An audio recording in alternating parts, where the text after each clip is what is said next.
Magandang araw po sa inyong lahat mga kaubayan at welcome back dito po sa PNR at ito nga mga karibin natin na kumanta na. Nako, Diskaya umamin kay Jinggoy at Marcoleta. Ayan mga kaubayan, patungkol po riyan ang ating pag-uusapan at bibigyan ng reaksyon ngayong araw na ito. Pero bago po natin simulan yan mga kaubayan, kung di ka pa po nakapag-subscribe sa ating munting channel ay pa-subscribe naman po. Ayan at ito na nga, simulan na po natin to.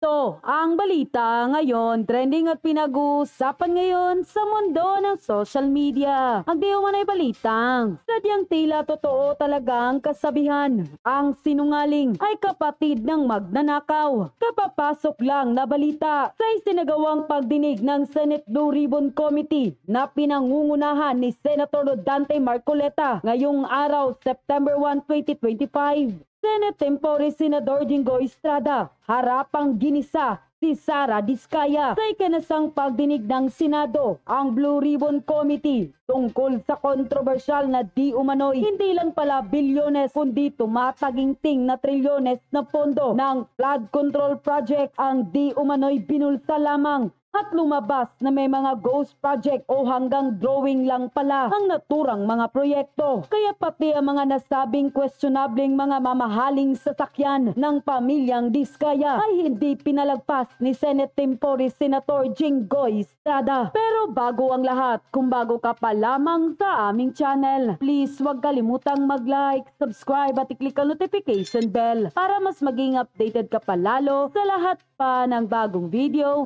na i-upload namin. At eto na nga mga kababayan, sa pangalawang pagdinig na ikinasa ng Blue Ribbon Committee patungkol sa di umano'y maanumalyang flood control project na pinondohan ng pamahalaan, Sara Diskaya humarap na sa pagdinig sa Senado kung saan harapang ginisa ni Senator Jinggoy Estrada. Narito ang full video kung saan hindi na pinalagpas ni Senate Tempore Jinggoy Estrada at huling-huli mismo sa sariling bibig nito ang tila pag-amin ni Sara Diskaya at pati ang mga mamahaling sasakyan ng pamilyang Diskaya ay hindi rin pinalagpas ni Senador Jinggoy Estrada at maging ang nakakalulang halaga ng mga proyekto nito tungkol sa kontrobersyal at di umano'y maanumalyang flood control project na siyang sobrang nagpahirap sa maraming Pilipino. Narito't panoorin natin ang full video.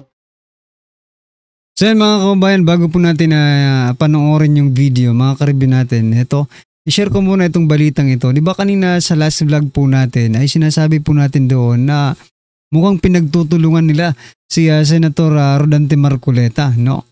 Na pinipilit nila na magkaroon po ng independent body or commission or something na third party to investigate flood control project. At kaya naman pala mga kababayan, kaya naman pala pinipilit nila dahil ito po ang balita.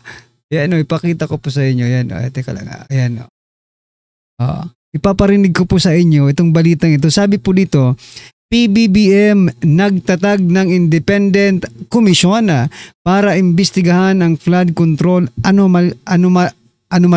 Anomalya dito no? Flood control anomalya. Ito mga kabayan, pakinggan po muna natin at bigyan po natin ng reaksyon parang iinit yata ang mga tenga ng ating mga kabayan pag ito po ang balita. Mamaya isasabihin po natin kung bakit iinit ang mga ulo ninyo Nagtatagpo ang Pangulong Bobo Marcos ng Independent Commission para imbestigahan ang anomalya sa flood control project. Ayon sa Malacanang, magsasagawa ang komisyon ng komprehensibong pagsusuri sa mga nasabing proyekto para tukuyin ang mga irregularidad. Magre-recommenda rin ito ng accountability measure para tiyakin ang tiwala ng publiko sa infrastructure spending.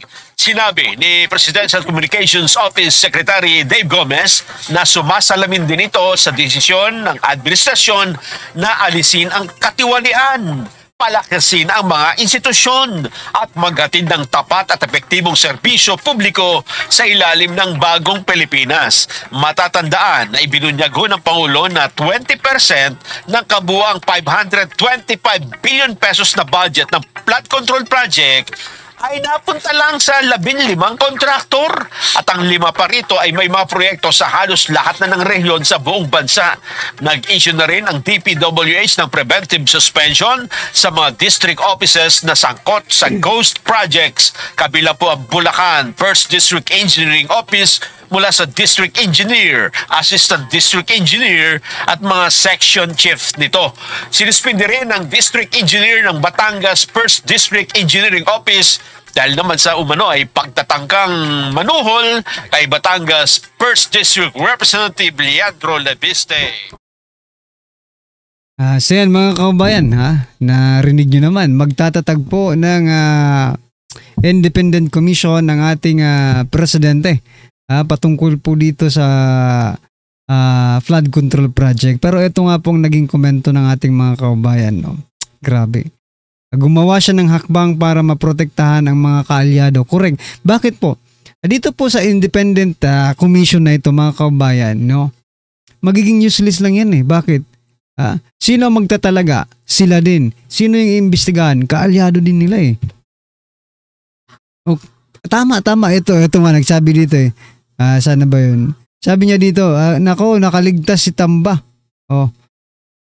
Sabi dito, teka lang, nasa na yun? Nagtatag para protektahan pinsan niya. Diba? Yan ang sinasabi natin. Diba? Bakit ayaw niyong hayaan na imbestigahan na lang ito ng Blue Ribbon Committee sa pangunguna po ni Senator Dante Marcoleta? No? Ay nako. Wala eh, parang useless, no? Useless po itong ito ang totoong useless mga kabayan. Kung itong magtatatag sila ng third party or itong independent body, commission, para imbestigahan ang flood control. Kayo mga kabayan, nakikita nyo na po ba yung magiging resulta nito? Wala. Ano lang ito, parang drama, palabas. Para masabi ng taong bayan na, oy, may ginawa nga talagang pangulo natin, may ginagawa at hindi natutulog. I mean, hindi na mapakali ang ating pangulo, talagang gustong-gusto na talagang tapusin ang korupsyon. Pero, ay nako, kahit bali-balik ta rin pa natin, no? Parang hindi maging effective itong third party commission na ewan ko kung anong tatawag nila dyan, kitang-kita naman eh. Gusto lang mayroong pagtakpan. Paano kung sangkot ang mga kaalyado nila? Di ba? Not unless kung dito sa Blue Ribbon, kaalyado man sa hindi, iimbestigahan yan mga kababayan. Di ba? Ito kasi, no? Ang hirap kasi sa administrasyong ito, may bahid po ng korupsyon sa simula't simula pa lang. Di ba? Pero kung walang bahid ng korupsyon ng administrasyong ito, kahit pa magsabi ang Pangulo ngayon na, sige, gagawa tayo ng independent body, independent commission just to investigate this flood control project. Walang mag-aano dyan. Walang magre-reklamo dyan. Kasi alam naman ng taong bayan that the president from the very start, walang bahid ng korupsyon. Pero kapag ang presidente mo may bahid ng korupsyon, talagang mag-react talagang taong bayan. Teka lang. Paano yung mga kaalyado niyo? Paano si Tambaluslos? Baka hindi na mapangalanan yan. Di ba? Anyway, mga kabayan, ito, panoorin na po natin to. Billions of pesos have been allocated for flood control and drainage programs intended to protect lives, properties, and livelihoods from the devastating effects of typhoons and flooding. Yet, allegations of padded contracts, ghost projects, and substandard implementation now cast doubt on whether these funds truly serve their purpose. Mr. Chair, please allow me to state this for the record. Ang sabi po ng iba, wala raw po akong karapatan na magtanong, magalit, o manindigan laban sa isyu ng korupsyon. My life and struggles are an open book. Pero ni minsan, hindi ako tumalikod sa kahit anong akusasyon o paratang laban sa akin. Hinarap ko hindi lamang kaso, kundi ang kaparusahan. At sa huli, ay napatunayan na wala po akong sala. This investigation is not about me. Huwag niyo pong ilihis ang issue. Sa ngayon, wala ni isang tao ang umaamin. Walang gustong managot. At kung pwede, lahat ay magpapalusot. This investigation is about transparency and accountability. Kung wala kayong kasalanan, magsabi kayo ng totoo dahil kung hindi, sinisiguro ko na mananagot kayo hindi lamang sa batas at sa Senado, kundi sa taong bayan. Mr. Chair, if I may continue. Madam Tapos na Diskaya. yung 5 minutes mo. May opening ka pa kasi. O sige, News pagbibigyan report. kita. Madam Diskaya, Sarah. It is common knowledge that you own 9 companies. Namely, St. Gerard, St. Timothy, Alpha and Omega, Grabe, 9 General companies ah. Contractor and Development Corporation, St. Matthew, At lahat yan na sa gobyerno YPR nakakontrata. General Contractor, Amethyst Horizon Builders, and Waymaker OPC. Am I correct? Yes po. Parang alanganin yung pa. Yes po. Di ba? Grabe ha, yung 8 companies na yan. Pag yan ang nag-bid, sino pa ang wala na. Pasok na pasok sa kanila mga kababayan. Di ba? 9 companies. Namely, St. Gerard. Marami po kaming sinasalihan na bidding. All flood control projects? No po. Ano pa yung mga projects? Buildings, kalsada, Nationwide or only in Metro Manila? nationwide po. Nationwide. All right. Pero yung bulk ng mga projects na award sa ng DPWH, mostly sa Metro Manila. Am I correct? Hindi po, sa probinsya po. Sa iba-ibang lugar. No, the bulk of your contracts. Here in Metro Manila? No po, outside Metro Manila ang marami. Where outside? Where outside of Metro Manila? We have in Romblon, Cebu, Bohol, Bacolod, Zamboanga. Hindi naman po kami namimili ng lugar. Migos Project? Wala po. Sigurado ka? Opo, Yan, nagot definitely. ka. Dahil pag meron kami madiscover na Migos Project, pakukulong kita rito. Minimum totoo. Wala po talaga. Meron ka mga pictures na lahat ng mga proyekto ginawa mo? Yes po, Nasaan? meron po kami. Lahat ng mga 400 projects, meron kang litrato? Yes po. O i-submit mo rito sa committee. Okay po. Okay. Sa mga bidding na sinasalihan mo ng mga kumpanya mo, itong 9 na kumpanya, ilang beses kayo nanalo? At ilang beses, kung natatalo rin kayo sa Actually, bidding, I ilang don't beses kayo have the natatalo? actual figures, pero sa napanalunan, very minimal lang po talaga, mga 2%. Pero ang dami namin projects po na sinasalihan na bidding. So, sa loob ng isang taon, pag nagbibidding isang kumpanya mo, halimbawa itong St. 2% lang tapos yung ganyan Alpha- kayaman. Grabe ha. Alpha Phi Omega. Ilang beses kayo nagbid sa isang taon? At ilang beses kayo nanalo? Madami po kaming sinasalihan. I really don't have the figures right now, You know, but I if you can... come here, you have to come here prepared. Yes You do po. not come here unprepared. Alam mo na, tatanungin ka eh. Ikaw sikat na contractor, papa-interview ka. Oh, you have to come here prepared. Your Honor, I am prepared for the flood control projects that you are mentioning. I have the statistics of how many I bidded and how many I lost and how many I won. Okay, you mentioned it to us right now. Um,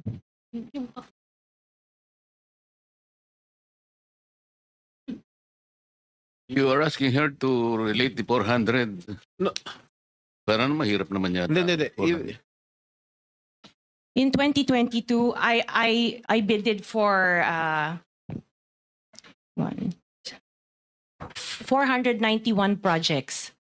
This is just for the flood control, Your Honor. How many projects for 491. 491. I joined the bidding. Po. Oh. This is in 2022. I only got 71 projects from the 491 na sinalinan ko po. 71 only. How many companies? This is just for Alpha and Omega po. What about the other companies? What about the other 8 remaining companies that you own? I don't have the statistics Oh. for that because I was only called as Alpha Wait, and Omega. You admitted earlier when I asked you if you own this.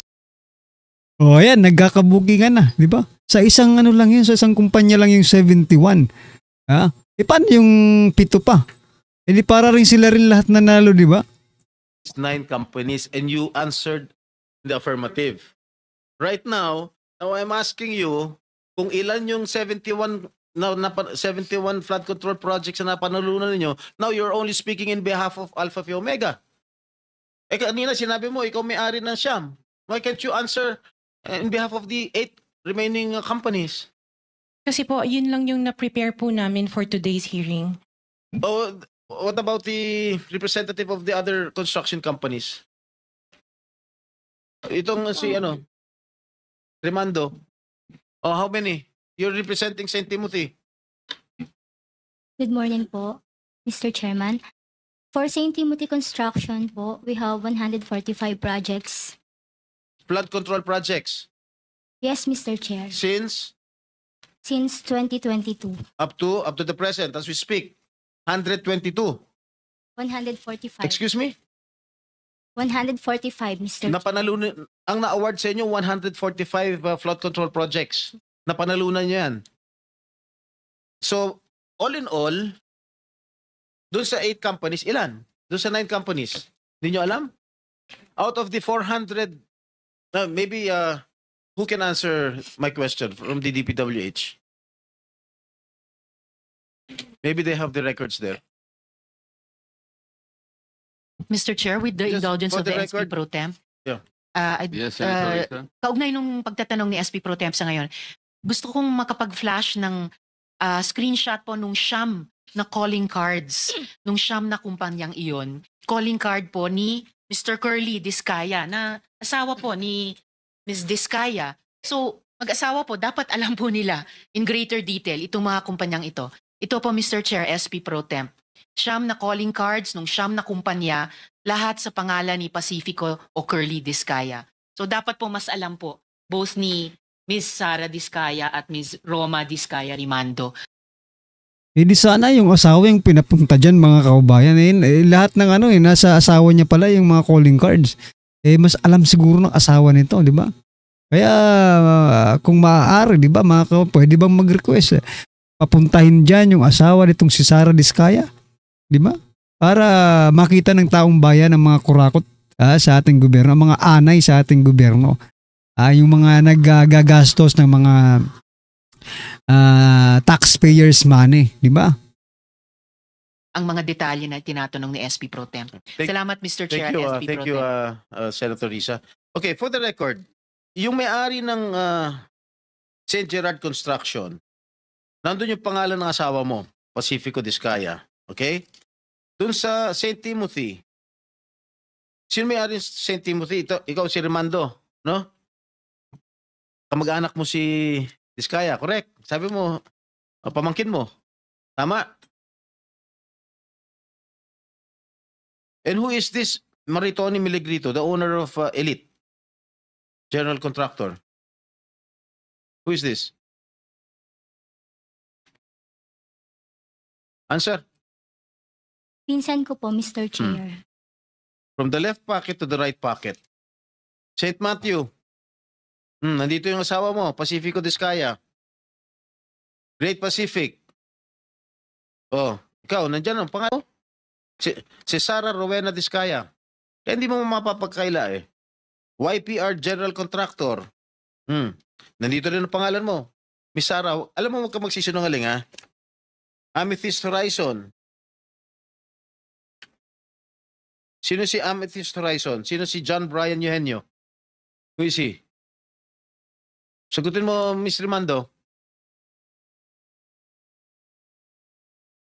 I didn't know, Mr. Chair. Madam Sara. He's one of our employees. Oh, One of dami. our employees. Wow, Waymaker. Sino si Gerald William Discaya? He's my eldest son. Okay. Alpha Phi Omega, yan, asawa mo. So, you confirm, lahat ng siyam na yan. So yan mga kabayan, kumpirmado, lahat po ng Siam ay sila po ang may-ari. Parang ginagawan lang, dummy account lang, di ba? Yung mga relatives nila, nilalagay nila dito sa isang kumpanya to own the company. But sa reality, sila pa rin yun eh. Kahit anong, huwag nyo nang pahabain pa ito. Itong mga kumpanyang ito, kayo ang may-ari. At itong mga nandyan, mga dami lang yan, kumbaga sa dami account nyo lang yan, di ba? Anyway, mga karibin natin, ano po ang inyong opinion, reaksyon patungkol po sa video ito? Comment nyo na lang po sa baba. Maraming salamat po.